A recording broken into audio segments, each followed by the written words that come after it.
Welcome to the Game Corner, another video game podcast. My name is Harrison. You might know me online as RobKTA, and I'm joined, as always, by friends and co-hosts.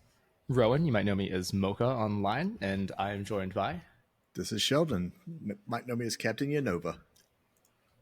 I don't know. This is a completely random. I was super thrown off just now because Riverside has us in a different order than normal. And I don't, or at least from my screen.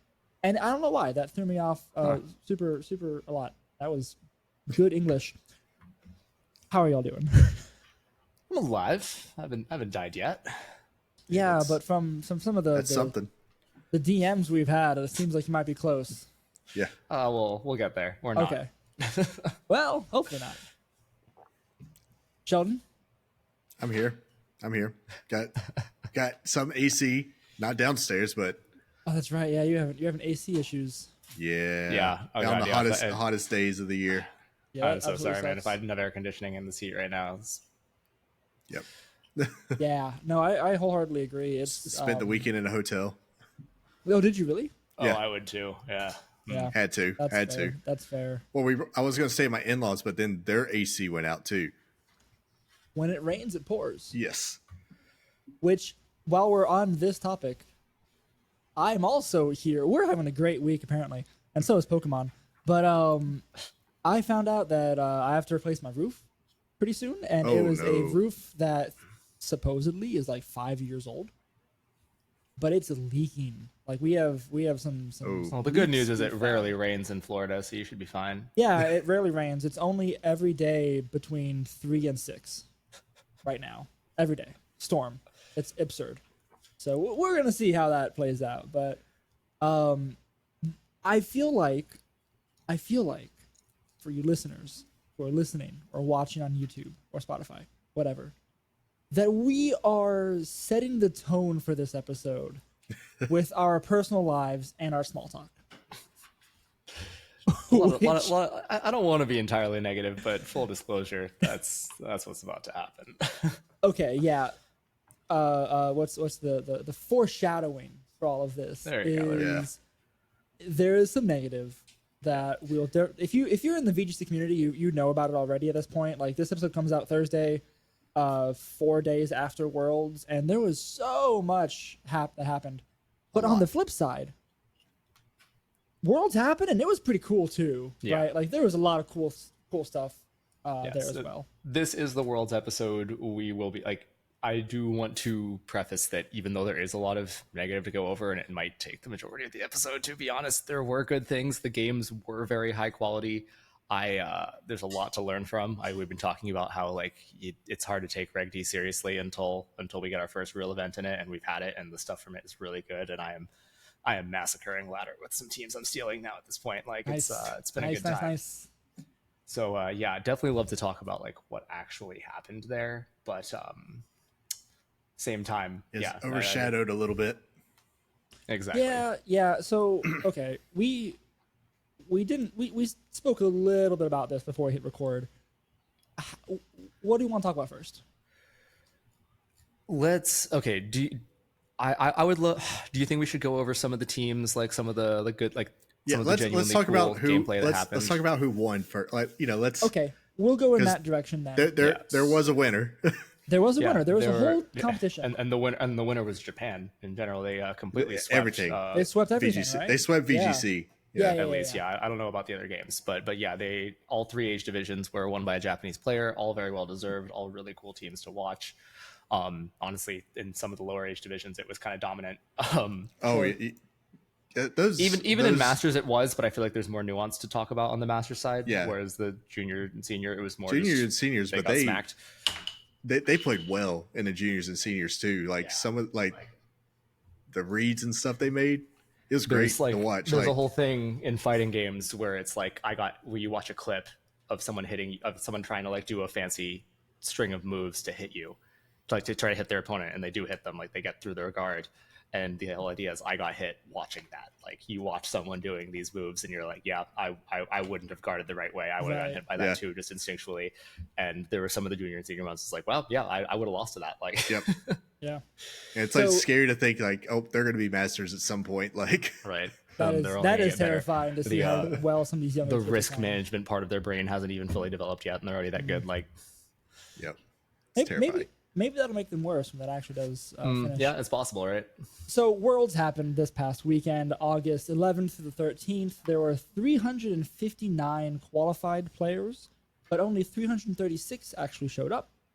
The day one, it is expensive to get to Japan. Yeah, and that's a topic. Day one was 7 rounds of Swiss with open team sheets, the same way we've been playing the whole season. And then we had day 2, which whittled down to 114 players with 7 rounds of Swiss and then a top cut. And then, of course, we had Sunday was Championship Sunday, as per usual with these larger events. Everyone, obviously, who played in the tournament, it was completely invitational. So it was everyone who had 400 CP for NA and the different 300. That's what I meant to say. Yeah. That's 300 CP for NA, 250 for like LATAM, and I don't know what Europe was. Was it also 300? 300. Yeah, okay. Yeah. And of course, other regions had their stuff, but they all qualified, got their invites, made it out there and played. Unless you're Korea. Unless you're Korea. Oh man, we can't escape some of the drama, can we? Yeah. I will say this seems like the tournament for rookies. Like a lot of younger players or like first time players did really well. I mean, obviously second place, Michael Kelch. I don't know how old Michael is, but it was their first VGC season and they got second in the world. That's really good. Neil Patel and Abdullah. I should learn how to pronounce Abdullah's name, but Sempra, already a regional champion. Sempra got 5th place. Neil got 17th. Really cool to see like people who are newer to the game just absolutely like tear through their run. Yeah, it's pretty wild. Yeah. But that's kind of been the story of the season, though, right? The whole season, I feel like you got rookies just Justin blowing Tang it up. being one of them, of course. Yeah, and Justin Tang has already had his massive success for the year. Right? It's unfortunate he didn't manage to do it at Worlds, but like it's a new format, it's hard, right? But no, it has just been a rookie's season overall. Yeah, which is really cool to see. Yeah. So do we want to kind of talk about the top teams here? Yeah, I wouldn't mind taking a run through them real quick. They're on Victory Road already, if anybody's interested. There are even pastes for the top 8 available and a couple of rentals even. But yeah, there are, I think that, first of all, first place being just good stuff balance, which is more or less what I've been playing too, which is interesting to see. Although, not to say that Shohei Kimura who was the winner, their team, even though it looks super standard, it is pretty standard, right? It does have some really cool tech on it, though. I think the emergence of Terra Water Iron Hands was pretty widespread throughout people who did well, but it was new to me, and it was really cool to see how good it is. Terra Grass Energy Ball Flutter Main, pretty neat. Like normally it's been Thunderbolt. There's a lot of those running around. I felt like a couple people had exactly that team, and in fact, Mao Harada, another Japanese player who got 3rd, had exactly the same team as Shohei.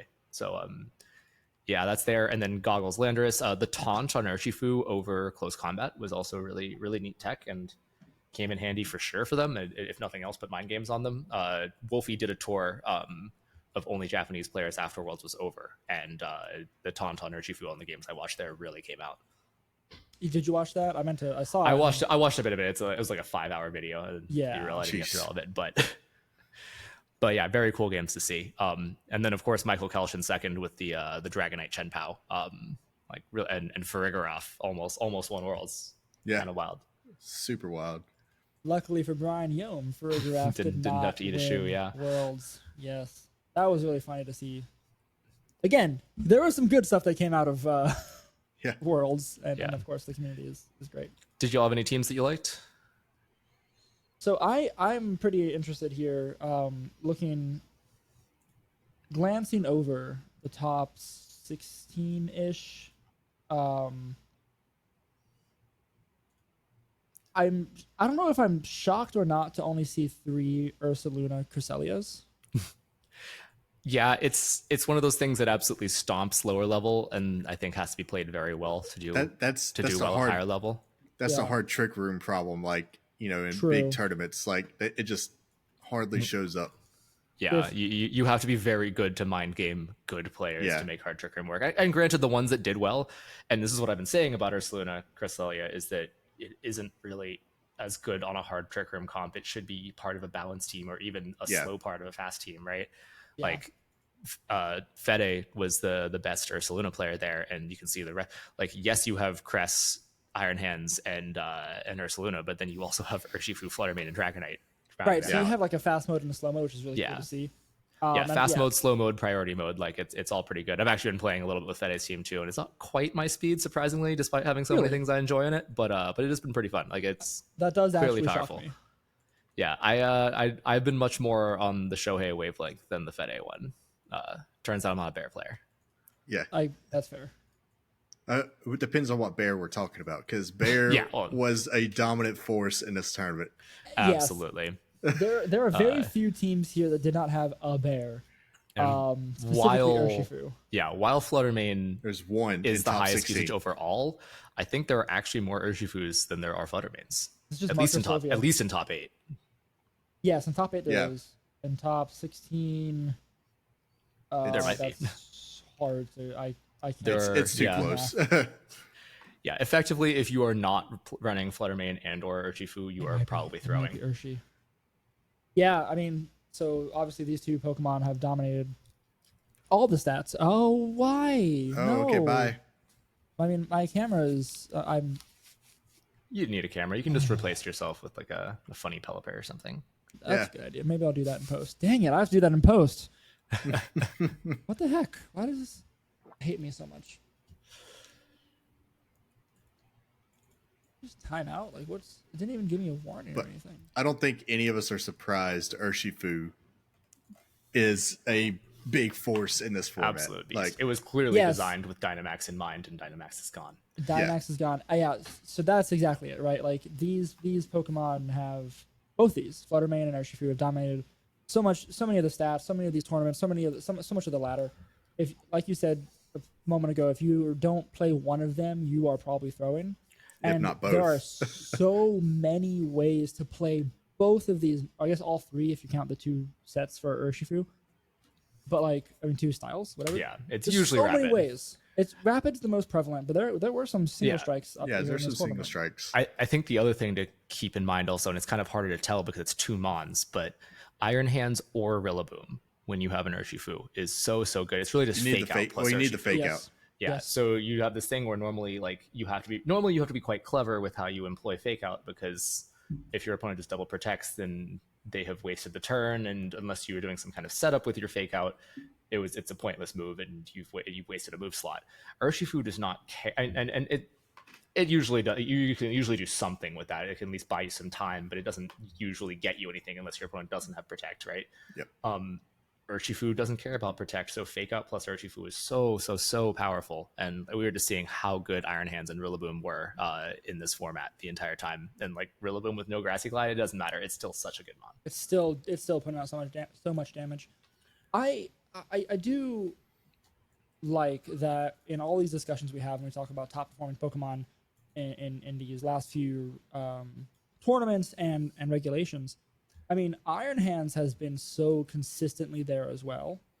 Like, it's such a good support. It's such a good, like, I don't know if it's splashable. I mean, or what, but like it has a role to play on every team. Yeah, absolutely. And it kind of is splashable though. Like, it's so bulky. It's got its stats are through the roof. So well distributed.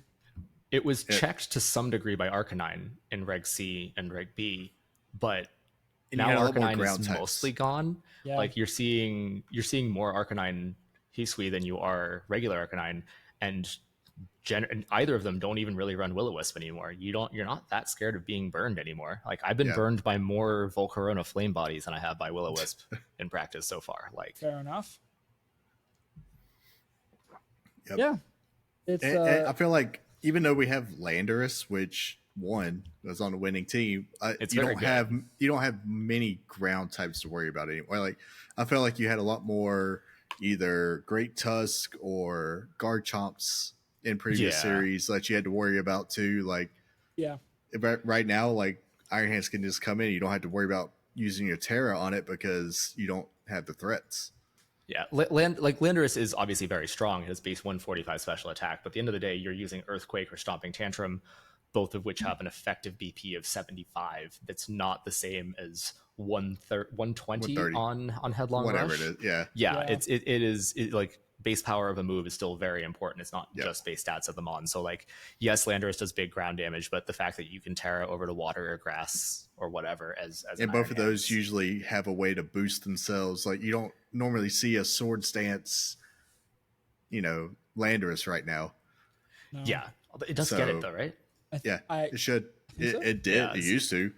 But yeah, at least how Shohei's doing it, it was a support set with goggles. You're mostly seeing that in AV, although Scarf with Flying Terra Blast has become a thing. But even then, your big move is Flying Terra Blast. It's not stopping.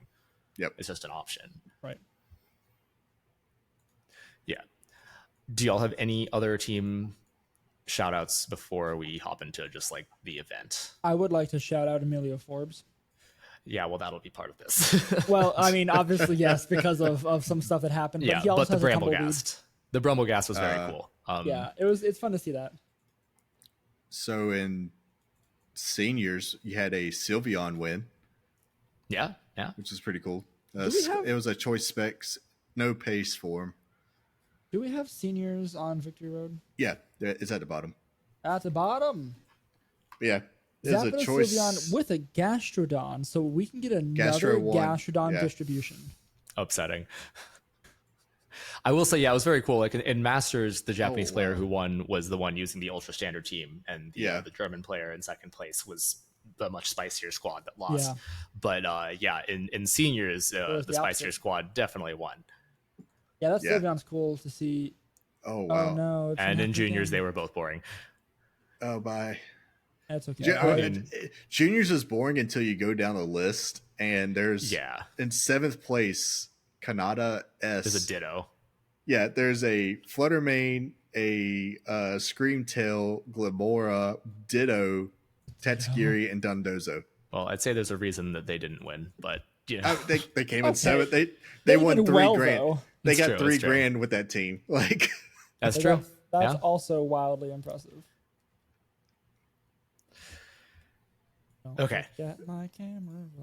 Hold on. We're getting a close up now. Yeah, I just had to scoot in so I can change some settings. Don't worry about it. You only get this cool display if you're watching on YouTube or Spotify. Don't worry about anything. Okay. So besides that, any other neat things you want to talk about for the teams, or do you want to jump into the drama? I think let's just do it. We want to talk about the drama. The drama. The drama of it all. Honestly, it's more like it is something to talk about, but it's honestly more sad than anything, and it made me very I was pretty disappointed at not going to Japan this year. My plan was to whether I qualified or not go, and then realized that I'd missed the raffle to become a spectator, and so there's really no point in going in the heat of Japanese summer.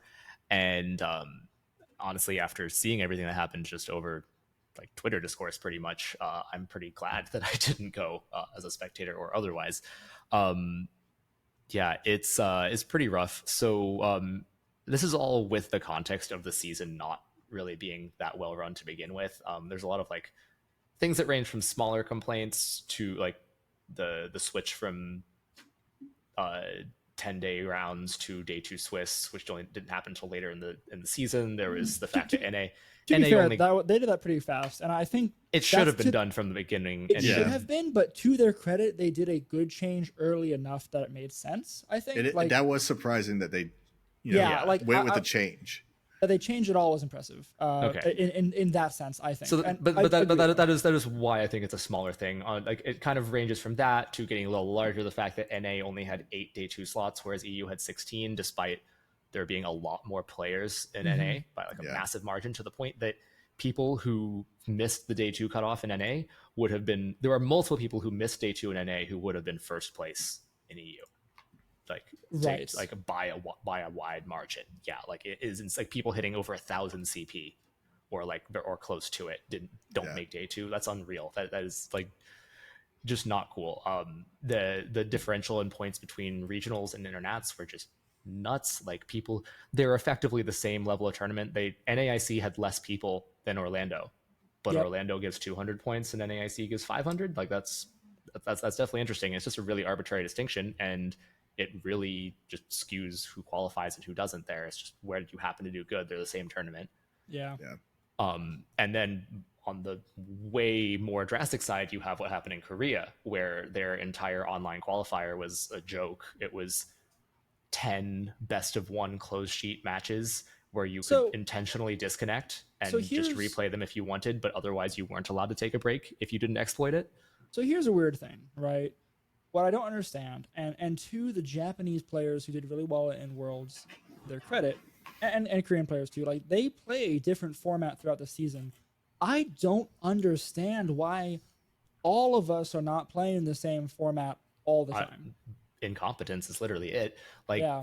Like Japan at least had in-person events, I believe. Korea was forced to do all of theirs online. True. Yes, I think that's true. But like, why do we have two different formats? Like, they're run by different companies, really. Yeah, that is true. Because you have two entities, but why are they different? It still culminates, to Worlds, right? Like, there's no point. That's the end game. The end game is Worlds, and the format but is what we play. TPC and TPCI are different entities. Clearly. Yeah. And to put it out there, TPC is the one who ran this event. Yeah. TPCI is who we're used to. Yeah, for all my complaints about how the events we've had so far, our TPCI is worlds ahead of the Japanese version of themselves, which is wild considering they're not the ones who actually have power. Hopefully we never have a Worlds in Japan again after all this, because I mean there will be, because they own the game, right, at some point. But all of that leading up to the actual event at Worlds, right, which from the beginning just kind of a I don't know what kind of word that Harrison's not gonna have to edit out and post. Thank you for that. Yeah. So to begin with, you have registration being an absolute mess, right? Like people were forced, they didn't even open up the venue. So people were forced to wait outside in the Japanese sun of summer. It was apparently like 90 degrees plus, very humid. People with medical conditions, whatever, you have to just sit outside and wait for literally hours. And then upon managing that, eventually maybe you the merch there, which, I mean, this isn't really huge for competitors, but it is a real reason that people pay so much money to get there, is like it's the biggest merch haul you can ever get for these events. They just didn't have any slots left for the actual competitors to get in there and buy their stuff. Yeah. So like, just like, it is very hard to qualify for Worlds. You have to pay a good, unless you win an event, unless you are like literally Sempra, who won one regional and 2 locals and called it a day. You have to travel a lot. You have to pay money for airfare and travel and hotels and whatever for all these places. To get travel assistance. TA is hard, yes. To the point that you're probably spending almost as much going around competing at these things as you are getting from the team to begin with. Yeah. Yep. So very difficult to even get it. And then once you do, you then have to pay estimate, like if you're not really like pinching pennies, you're talking $5,000 minimum, probably closer to 10 for like a week-long trip to Japan from the States or Europe for that matter.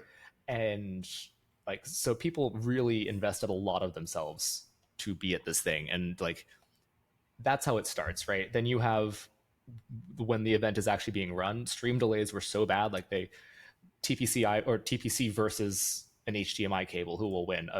Apparently a capture card and HDMI cable, because in just the very first round, they didn't start the stream match until every other match was done. Yeah, I was super delayed. I was watching. I watched some of the first day, and I was like, "Why is it so late?" And I'd look on Twitter and be like, "Oh, I see results. I'm so confused." Yeah, it's because and like hats off to Lou and Lee, because they were charged with just stalling on camera for like they over an hour with nothing to talk about, because they were supposed to be commentating games.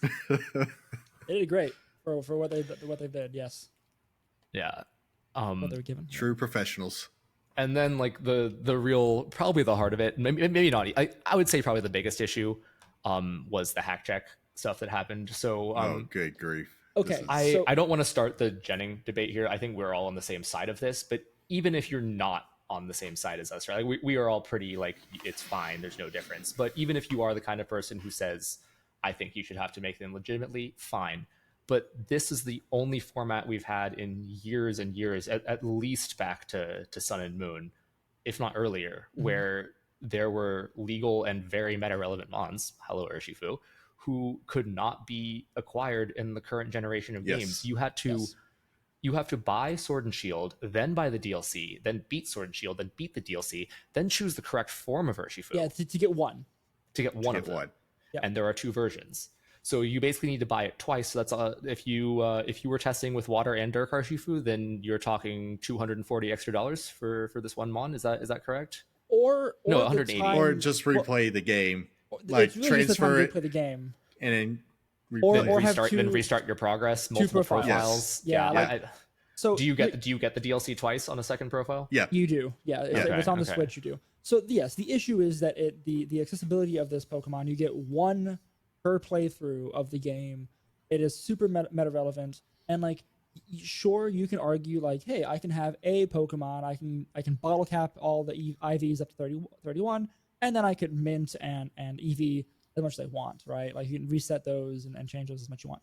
But if you have something that you need 0 IVs for, we don't have an option for that, except for going through. And that is why, even though Urshifu is probably the most meta relevant mon that this applies to, Cresselia and to a lesser degree Ursaluna are also really, really relevant to this, because Cresselia, you had to Dynamax Adventure. You can't soft reset for Dynamax Adventure. Nope. So in that case, you're talking not without also cheating, without other third-party means. Yes. So that means you're either going back an additional generation to Sun and Moon, which is on hardware that's not supported. You can't buy hardware not supported. You cannot. You have to use Pokemon Bank, which is no longer available because the web store, the e-store for 3DS is gone. So hopefully you already downloaded that. That's like the last time you could feasibly soft reset for Cresselia. Yes. Otherwise, you're talking Legends Arceus, which hello Ursaluna. You can get a Cresselia there, but the IVs don't translate. There's nothing. You can't tell that you have a 0 IV Cresselia until you put it in the home. Yep. So which means do you hard reset the whole game? Cresselia is at the end of Legends Arceus. Yes. Ursaluna is not at the end, but I specifically set out to get an Ursaluna in Legends Arceus, and it took me a lot of time to get. Like I was like most of the way through the game by the time I had one. The best thing is you had to transfer from Scarlet and Violet, something you bred like a Teddy Ursa, send that works for Ursa, so it's less of an issue, I guess. But like, but it's still wild. But there's so many steps. And it still requires like other games that aren't the game you're currently playing the season on. Like they should have Terra raids for Ursaluna. They should have or just drop them into wild. Like it's you code. should be able to breed Cubfu. Like there really is there's no reason why you can't. Yeah. Like Urshifu and Cubfu, they're not really legendaries, right? They are technically. They're classified like there's flags on legendaries. They count. But still, I mean, there's no reason. All of this is minutia. It just comes down to like it's not even easy. Like it's not easy to do this stuff. And even if it is easy in a raw difficulty standpoint, you're talking hours, and hours on top of the Terra Shard grind, which is kind of absurd. Yep. And half of these mons you do want a different Terra than their default, right? Hopefully they're not two types and they have. You get the wrong one on the one that exactly. you bred. Even if you want Water Terra Rapid Strike, you might get a Fighting Terra one. No, you can't get it because Cubfu is always Terra fighting. Oh, it's always fighting by default. You can never get that, so you have to have the Terra Water Shards. So the thing, the 2 main points that I think, personally at least, and y'all can agree or disagree, are that they should not have implemented this at Worlds, right? Like, yes. if they're going to do this, make sure this is the standard. They should have done it earlier. It should be in game. It should not have been Worlds. Like, yes, every competitor got this email with a relatively cryptid. It's vague. It's very vague. It says don't trade, which means I want to make that clear too. Don't play with your friends. Yeah, don't play with your friends. The game has been built around red and blue version trading since the beginning. Yep. But let's say that you take that at face value. That now means forget the stuff from other gens, which is absurd to get. You can't have Fluttermane and an Iron Hands on the same team, which are because you have to trade them. Of the biggest mons ever. And sorry, so that just means that even if you choose to play a Reg C team, minimum of $120 in games. Yeah, that's wild to me. Yep. And which people want to argue all the time too. It's like trading is part of the game, and people always want to argue that, oh well, breeding's part of the game. It's like, not for legendaries. okay, so not for paradoxes. Yeah. On that note, right? So people argue, like you said, like, oh, breeding, trading, training is all part of the game. Like that's how you be a good Pokemon trainer and play. Okay, no, the equivalent. People are like, if you're training your Pokemon, that's just like you're practicing for a sport. Not at all the same. Breeding your Pokemon is like having a baseball player sow the baseball. Right, or mow the grass. Yeah. Right? Go whittle a baseball bat out of this tree. Like I think I heard Berm, great PokeTuber by the way, was saying use the analogy of chess, which I thought was actually perfect. Like chess is probably the closest thing to like VGC is chess with RNG, with chess with RNG, pretty much, right? And pretty graphics, like lots of pieces. I don't so know, many pieces. Okay graphics, but prettier than chess pieces. It's the equivalent of carving your own chess pieces or 3D printing them. Like, yes. Exactly. If you want to carve your chess pieces, by all means, but I don't care about that personally. Right. I just want to play the game. And even if I do care about that, I don't care what's on your side of the chessboard. Right. And you're not going to watch a Worlds level competition. I'm not looking at the finals of Worlds and be like, wow, they were so good at hatching eggs. Right. Exactly. Yeah. Because it's completely like separated from it's two different systems. Like I get having breeding in your game. People like doing that. That's perfectly fine. Right. But you shouldn't have to like go through all that just to be able to play competitively. This is how you make it not an esport. Like and they actively try to do that. It's insane to me. And I found a graphic. I just want to throw this out right now since we're talking about it not being an esport. So it has all the viewership and all that stuff compared from all 4 events. VGC, TCG, Unite, and Go. So VGC had the most peak viewers at 74,000.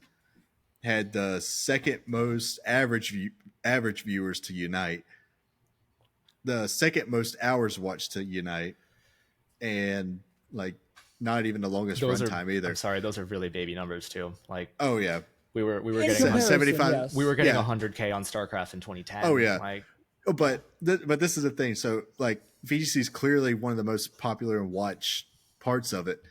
Our prize pool for this event was $51,500. Okay. What prize pool? Yep. Entire. Well, that means first place gets 10K. Yeah. Do you know what TCG's is? What? 119,000. That's Pokemon Go. It makes money. The whole thing, it's marketing, right? Ultimately, yeah, it's not well, for the Pokemon sake Go of is 40 even. Pokemon Unite's 500,000 prize pool. Pokemon Go is 47,000, and it's the lowest out of, but it's so close to VGC. I worded that badly. I think it's not about competition. No esport is about competition. It's all about money. But sure. The real thing is that most esports are about getting as many eyes on your sport as possible, so you get advertiser dollars. Well, that's what you want. It's all free. Like whenever it's being played. That's not what this wants. That's not what the Pokemon Company wants. They want literal dollars directly stemming from this. And the fact is, we could have 1 million concurrent viewers, but we're still only paying $60 or $120 or maybe $200. But if you're playing TCG, you are buying a deck every format. You are probably buying a ton of packs. If you're just a Go player, you are getting cardboard bled crack, dry. Yeah, if you're a Go player, you're getting milked for every microtransaction. If you're a Unite player, same deal. It's really no wonder that they get more prize money because they're giving more money to like. But that's always our problem. That's always our problem. I feel like they just like there's like just part of them that almost wants VGC just to kind of go with Pokken and just go away. Yeah, and I think that sad. There was but the problem is you can't, because it is ultimately the flagship product, and the video game does make them more money than those other things. But it's just not VGC players. I think I saw a figure that was there have been 22 or 23 million copies sold of Scarlet and Violet so far, which is insane. Game came out less than a year ago. And do you know how many players who have earned 4 CP or more this season? It's like 2,000. 2,000? So 2,000 over 23 million. Well, it's times like 100. That's your percentage. You can even look at like the Players Cups and stuff. Like I mean, you'll have 10,000 participants, something like that worldwide. Yeah, But, and that's quite a bit, but it's still also a tiny drop in the bucket that means nothing. A big thing with that though is the bar of entry into VGC, like we're just talking about with the breeding, the train EV. Like it's high for anything in Pokemon, and people see that. People see that, and they're like, "Oh no, I'm not going through all that like that," because it's a time sink. Well, that's the case for getting a deck too, right? Or grinding up all the items and stuff for Unite or whatever. I've always used that. God Go is awful, but the difference is that their top tier players are also the ones funneling money into into the Pokemon Company, whereas we are not. Well, I guarantee you that the world champion paid way less money than probably even like just a random good like big fan. Yeah. Yep. Well, the difference too in like those, like a TCG, like Pokemon VGC is close to a TCG as far as like the play and everything, like the whole chess comparison too. Mentality, but sure, yeah. But like you're saying with the packs, like them wanting us to breed and everything is like expecting a TCG player to make their deck by opening packs. Yeah, because at least you can buy singles in TCG, right? Yeah, singles that you're getting is I need a card. Guess what? I'm going to go buy that card from a dealer. So I'm not even giving my money to, Pokemon. But the packs were bought, so they don't care. Yes. Yeah. So it's still money. They just don't see the secondary market money. The worst thing is I would happily swipe my credit card for $50 or $100 before going to a regional to say, give me my team. Yeah. I would happily enter the paste into a box, press the PayPal button, and have the team appear on my sheet and be ready to go. There's so many ways that they could fix this. A battle pass that you could like in game, like there's so many, and they could monetize it and make so much money off of it if you you would grow your base. Yeah, if you just made it accessible. But they're giving us Mochi. Oh yeah, giving that me more. That fixes everything. Yeah. They're making a mobile gotcha game at this point. Like all these different currencies we have to grind for and everything. Like that's what it's mobile a games game do. that makes them no money outside. Yeah, exactly. But at least they're smart enough. They're smart enough to monetize it and give you like horrible currency exchanges. At least a normal gotcha game at least makes money out of the stupid grind. This is like you pay up front and then you do the stupid grind anyway. That's true. Okay, so I feel like I said we didn't want to get into the hack check, into like the genning is good discussion, and we did anyway. The worst, one more thing is that everybody was saying, oh, there was a new, more like intense hack check. There was not, by the way. The only thing that changed is that there is a home tracker ID. This has existed since home came out. It's on every mon, and up until Reg D, up until home released, they didn't look at it because every single because you couldn't get mons from home, so everyone's home tracker was all zeros. And when you transfer a mon in, it like that transfer across from a game to home and then from home to another game, it's like generates an ID on their server, and that is assigned to the mon. If you gen a mon that can only be obtained by home transfers, it's still going to have zeros. PK Hex is apparently not smart enough to catch that on its legality checker, so a lot of people were ending up with Urshifus and Ursalunas and whatever that had all zeros, and so it's an extremely easy thing to check for. Nothing got any more powerful than it's ever been. Yeah. But it's that they actually employed it, right? That's the issue. Well, I've been hack checked, but there was nothing for them to check because my home, that may you or may didn't not have home. Gen, cough. Well, because you didn't have no way to tell. Yeah, because there never is. Like except for that. No, but it should still be stuff that can be caught on ladder, right? Like it should be. And so you say that, but I can play Expanding Force Hatterene on ladder right now if I want to. Okay, that would be caught at a tournament. I had a hack check. I had a hack check at NAIC where it wasn't just them looking through my. I've had some hack checks where they just look over my shoulder and make sure everything looks kosher. And yes, I've had. I had a hack check at NAIC where I finished my round and they took my switch from me. It was after I lost to Carson Confer. They took both our switches, and I had to go pick it up from the corner behind some curtains before my next round started. I don't know what they're doing back there, but I assume it was much more in depth than what they do over your shoulder. Otherwise, they could have just done it right there. Right. So I don't even think it's necessarily more in depth. It's just people weren't ready for it. It's like I saw someone describe this as a best of one gimmick for hack checks. Basically, this is not solving the problem. You just screwed over some people who paid thousands of dollars to be there. And that's one of the big like, and you know what? I'm fine with it if that's how you want to do it. like at a turn, but you need to tell your Tell players us.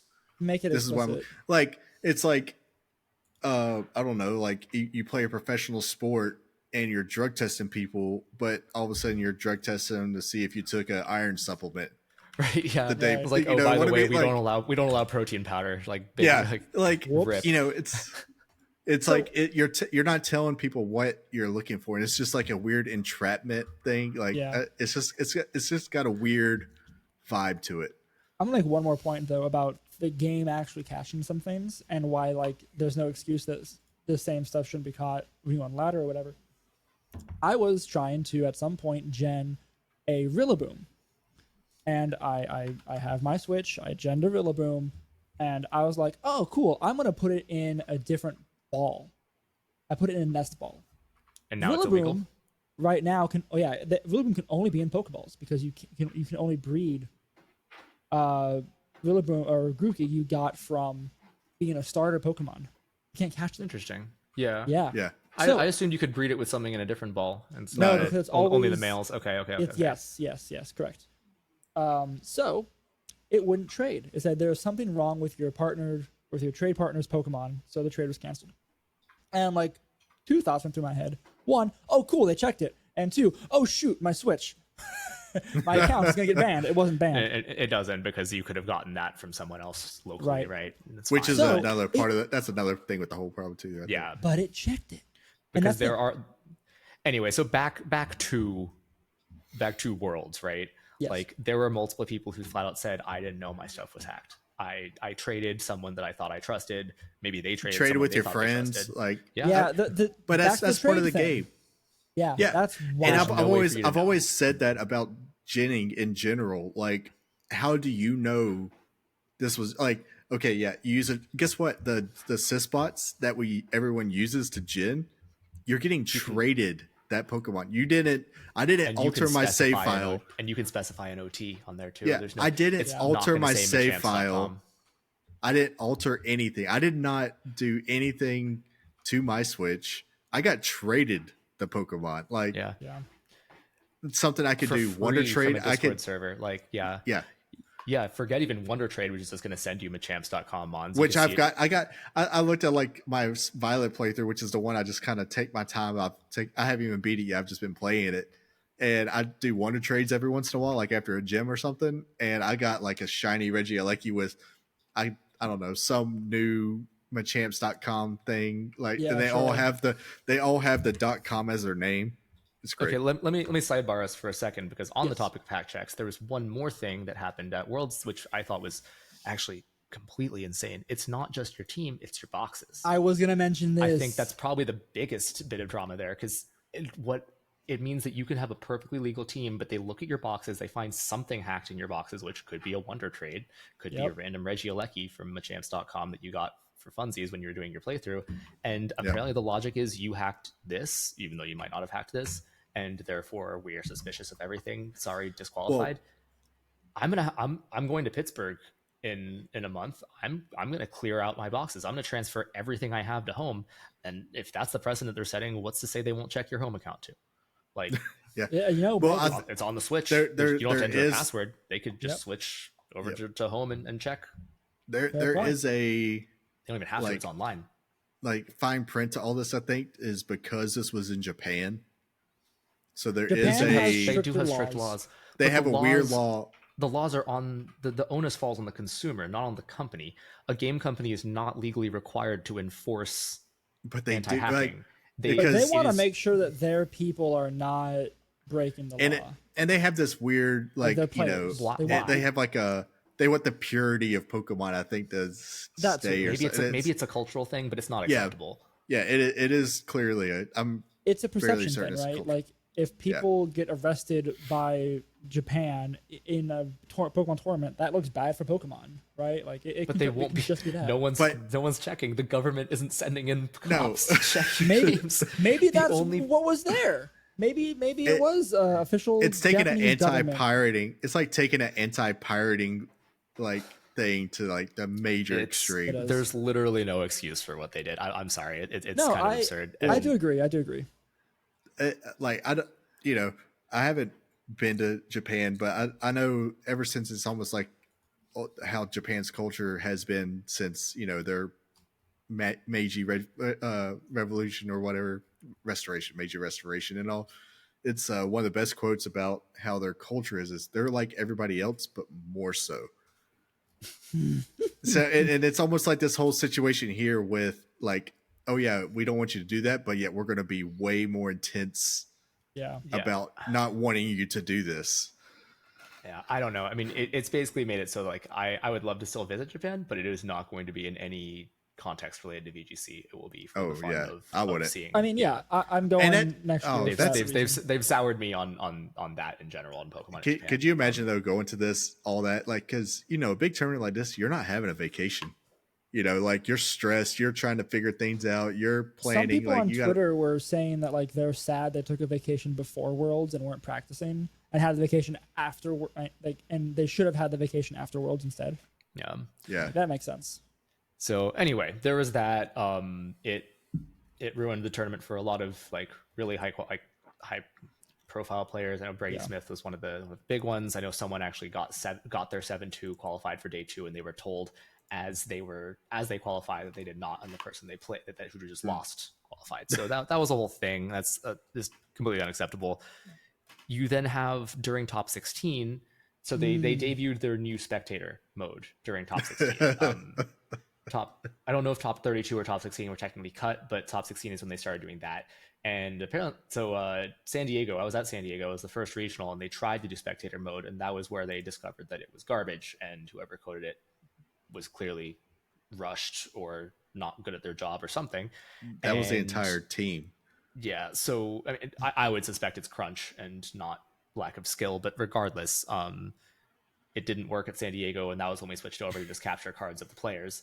Like from a player's point of view, they decided that they had it fixed in time for Worlds, so they debuted it for top 16. They did not. It caused simultaneous disconnects for everyone playing. Some people might have been lucky enough to have finished their round in time, but for a lot of people, like multiple people, is that what it was? Because like, how did it affect the whole? I heard. I mean, it's that it was like spectator all being maybe right. Like it was something more physical than that. It might have been. Nobody mentioned that, but who knows, right? We weren't there. Sure. But I mean, spectator mode had other issues. In the finals, you could see things getting spored before they got spored, so that was funny. You saw little Z's just popping up in the middle, like before moves, even like. So I know exactly what happened this round. But regardless of what caused it, it was not the fault of the players. It was the fault of the organization. Either they had cords out in the open that allowed spectators or judges to trip over them. We've seen them how they do it at any other tournament. Like you just have cords everywhere. So for every single person impacted by this, which was the majority of top 16, the game they were in doesn't count, and it's decided by a sudden death round, which means that that's wild to me. Like, what kind of choice is that? I really feel like that's against the rules, but I need to like read the rule book and double check. No, it is the rules, and it's aimed at making Swiss rounds go faster. So normally, which makes sense. Our friend Bruno's had to do a sudden death once, and that's because then you have 800 people waiting on you. Sure, I guess sure. But a top 16 that sucks. But if this is top 16 at Worlds, no one's waiting on you. They're all the same players. Especially when it happened to everybody, right? So what sudden death, if you're not aware, is you just play until the first mon is knocked out, and that just gives a because your people's teams are not built for that. Some weird best of one cheese stuff right there. Like different strategy. So many teams have a tailwind mon that you want to go down so that the rest of your team can take advantage of tailwind. So many mons have Indeed. You want that free switch, and you want the Indeed to go down. Now that's not the case. Now you better have something that can hit hard and fast, or something incredibly bulky that won't die immediately. It goes against like everything you learn in your practice, and like it's a different game. It is a game. It takes skill, but it is a different game. It's not the one people prep for. It's not the one they paid thousands and thousands of dollars to come play.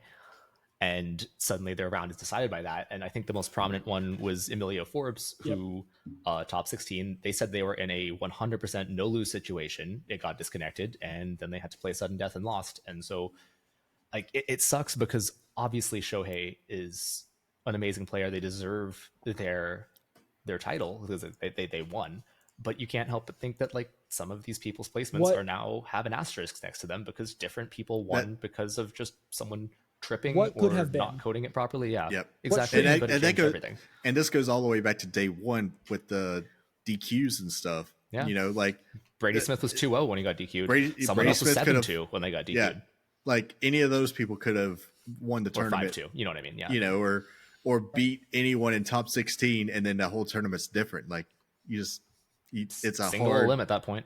Yeah. So you just don't know how the tournament could have turned out, which is a shame. Like unless someone does something like drastically wrong, like you shouldn't be getting DQs at Worlds. All these people have played this game; they earned their spot there. It's not like people just showed up randoms off the street. Like all these are experienced people in this game.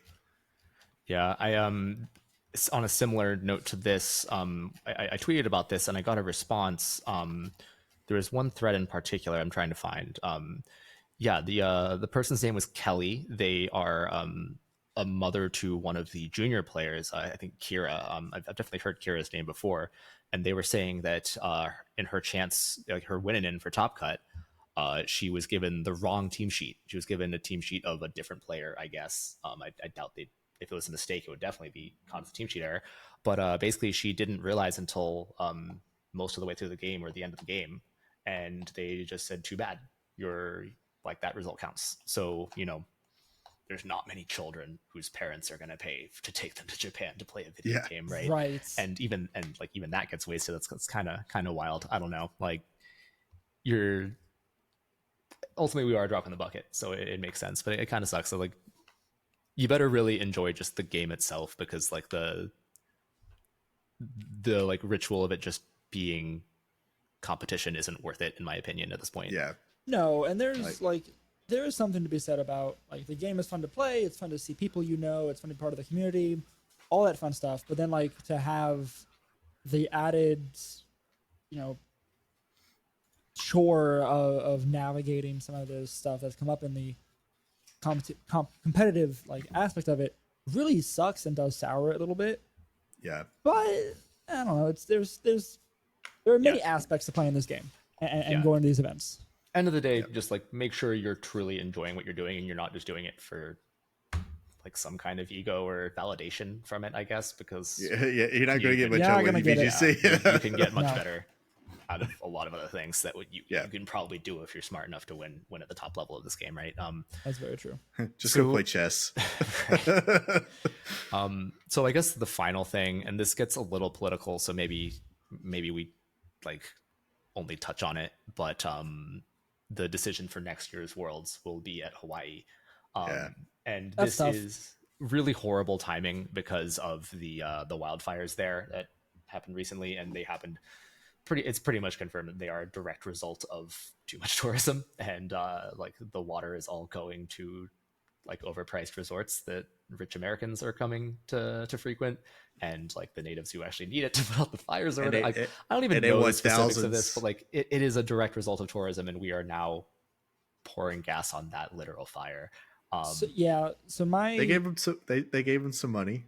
They gave him $200,000, which is probably less than the airfare of competitors to go to Hawaii. Yeah. Yeah. I don't know if you'll realize how expensive Hawaii is. It's worse than Japan. If you thought Japan was expensive, it will be more. So that's one aspect of the choice there. I did not hear until the wildfires really happened, right, that tourism was not a welcome thing in Hawaii. As much. They've been against that for a long time, though. A long time. It is not just the timing. The timing is bad. The timing brings the timing obviously is much worse. Yes. We should never be supporting tourism. It's to the point that I think I'm still going to try to qualify for Worlds. I don't know if I'll go if I get an invite. It's a shame because it's a beautiful state. It's a lot there, but I'm not going to judge people who choose to go, and there are ways you can offset your footprint. There are a lot of opportunities to volunteer. If you do go, please do so if you are going. But it's tough. I don't think that there's necessarily a strict right or wrong, answer to that, right? Like it goes back. I feel like to all the issues we're having with TPC right now is this weird. They're tone deaf almost, Yes. and they don't read the room. They just This is what we've decided is right. No, yeah. no We arguments, decided we this don't year. take feedback. Like, They probably Right. booked this years ago in Honolulu. Yeah. It's not something that they just decided the night or right then. Oh yeah, we're going to do Honolulu. Like this is something they've had in the works, but it still shows a lack of awareness. It's Right. a prominent vacation destination for Yeah. Japan, apparently, and this is not the first Worlds it's been in. Well, Japan doesn't Hawaii, if I have too recall. many places. Like I guess That are tropical. It's quite close, yeah, relatively speaking. I mean, they have like Sure. you could go to Fiji or something in that. But as far as I feel like the location is actually probably fairly decent for everybody, kind of thing, except for Europeans. Europeans kind of get a little. But as far as between Japanese and North America, it's about the only place you could do that's in between. It's just It literally is, yes. But it is expensive for everyone involved, whereas there are plenty of other options where they could have put If it you wanted cheaper.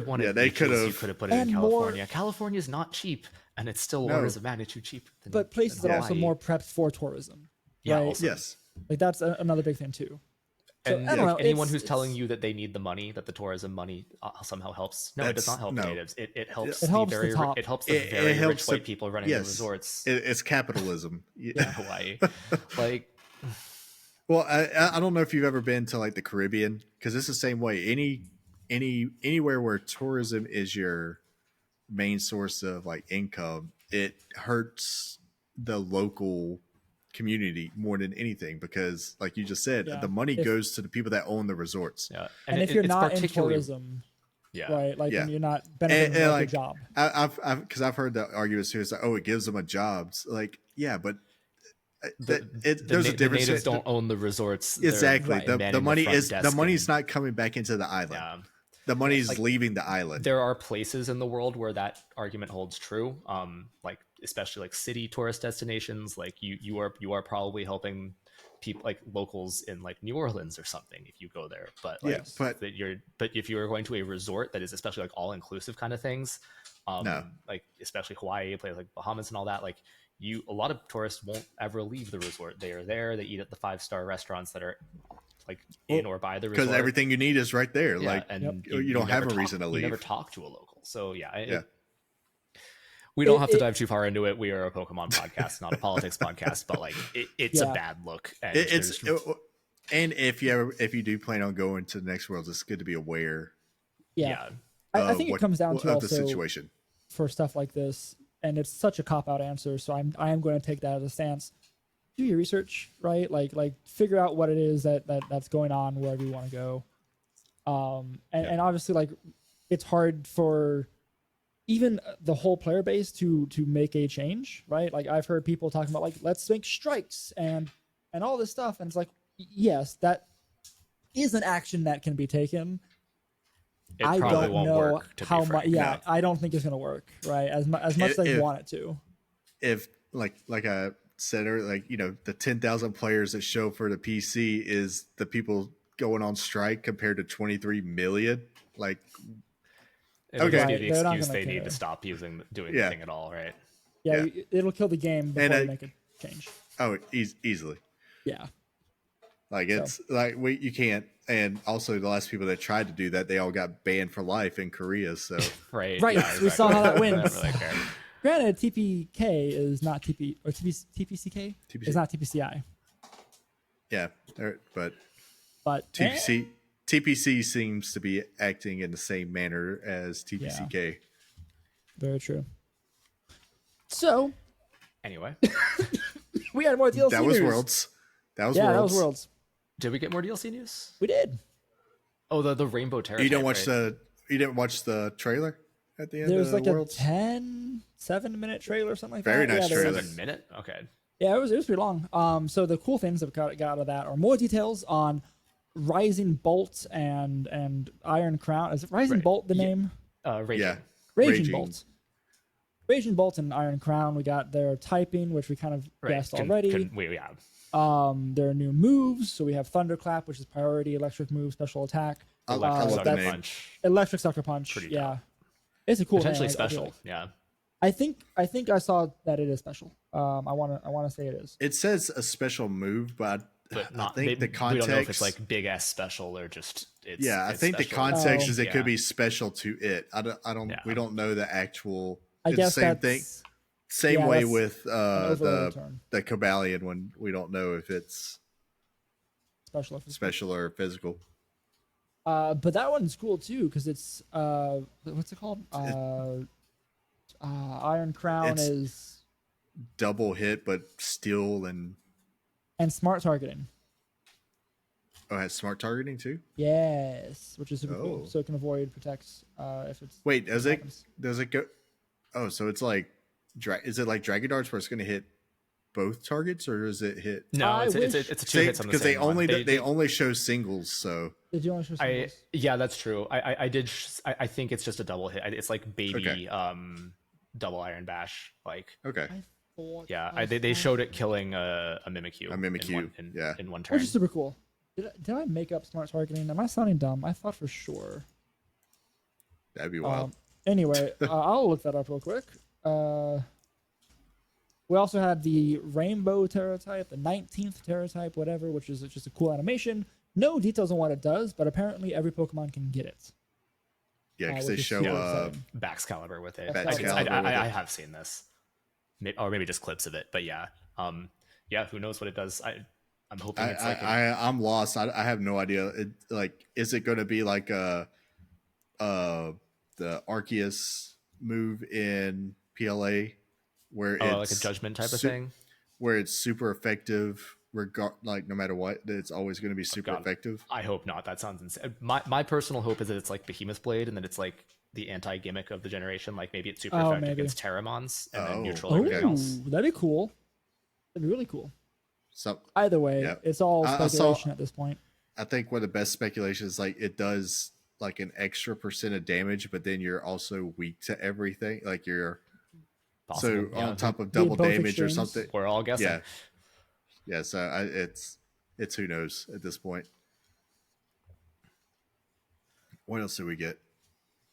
There's more in it, wasn't there? The other cool thing was that we get all of the first partner Pokemon will appear in the Indigo Disc. In the second one. So we got to wait till the second one for Incineroar. Like I still got another 6 months for Incineroar. But you can actually catch them. You can battle and catch them in the wild in that little terrarium, which does mean that I could put a Rillaboom in a nest ball. You can already do that for all of them except for the Gen 8 starters. So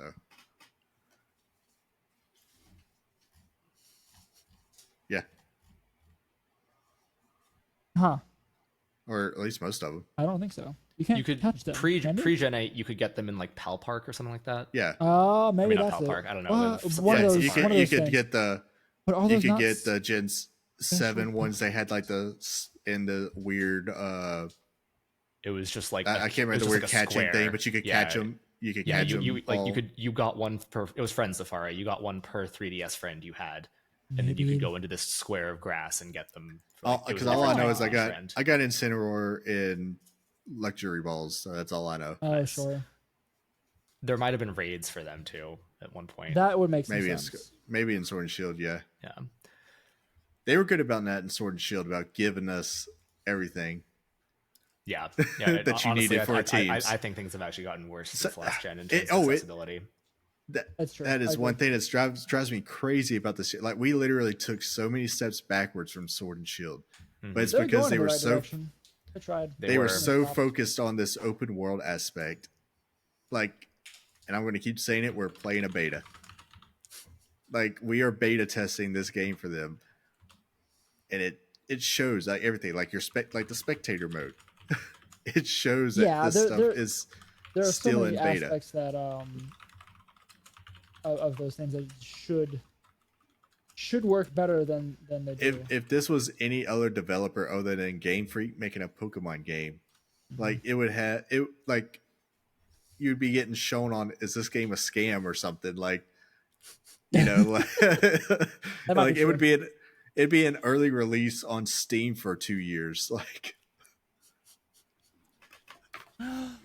Pokemon Showdown still in beta.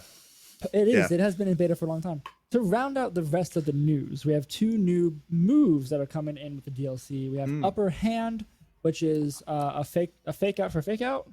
Yeah, fake out for priority moves. Yeah. It only works if your opponent used a priority and it's a move fighting and type then move you too. Flinch them as a result. Yes. It didn't it didn't look like it did much damage, which makes me think it's not going to be that good because it's probably that's a lot of risk for not much reward. It's probably like 20 base power, like or something like that. But it's also, like I said, it's also a fighting type move though, because on the Scizor it was neutral damage. So it wasn't normal like fake out. So it would have done. That's fair. So like inner focus Dragonite won't really care about being flinched, but it'll at least be super effective and go before E-speed. So there's something there. Like right. So it's interesting. It's very situational. We'll see if that works. And then last was Psychic Noise, which just applies heal block for a number of turns. If it stops Pollen Puff, awesome. If not, garbage. Yeah, it should anything healing because it should have leftovers, and it should have done Dozo going for rest, and it couldn't rest. So the move failed.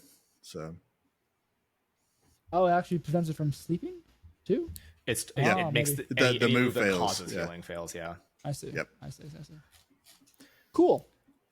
That about covers all that we have, I think. Yeah, I haven't had dinner yet, so I'd be cool to call it here. Yeah, I think that's a fair point. All right. Just have another drink. There you go. Just calories do not equal being full. That's a fair point. But calories and water. Water gives you a feeling of fullness. Yeah, so it helps. If you drink enough. Real quick. We are not a pro anorexia podcast for the reference. Anyway. That's not anorexia. That's just that. I mean, I think drinking water to feel full so you don't eat food might fall under that. Yeah. Yeah, it might be actually.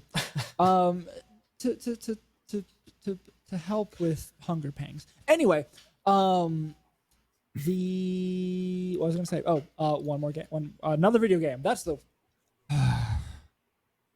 Playing anything else? Continued grinding Pikmin 4. I gotta buy Baldur's Gate still. I still need to clear out the space on my hard drive. It's a heavy game. It's another 100 gig monster. 120. Oh, it is. 115. Fun. Oh, good grief. Fun. Yeah, I had to make space. I'd have to delete some stuff. Yeah, that was tough. I am playing that. That was fun. There's so much choice paralysis in that game. Holy crap!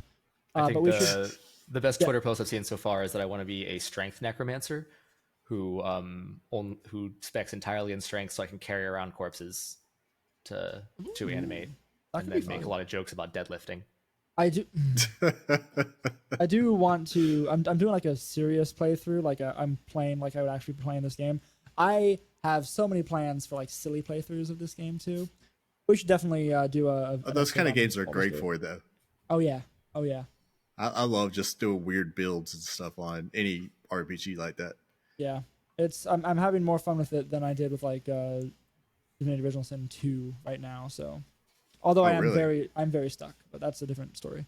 DOS 2 was a great game too. It was just a good the mechanics game. And all. Like that's such a fun game. Yeah, but Baldur's Gate, I've heard it's like that, but better, basically. Yeah. Yes. There's so many things you can do.